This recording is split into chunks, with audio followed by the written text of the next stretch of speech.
చినుకు పిచ్చి మొలక వేసింది, పాడలేని గొంతులోన పాట ఏదో పలికింది.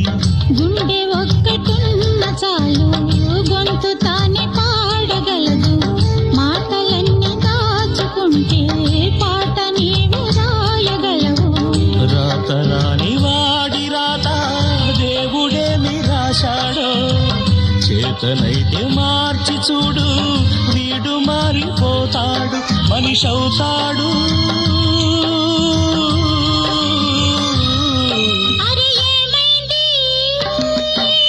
మనసు పురకలకి ఎక్కడి కొలగిరింది, అది ఏమైంది? తన మనిషిని వెతుకుతూ ఇక్కడ చివాలింది.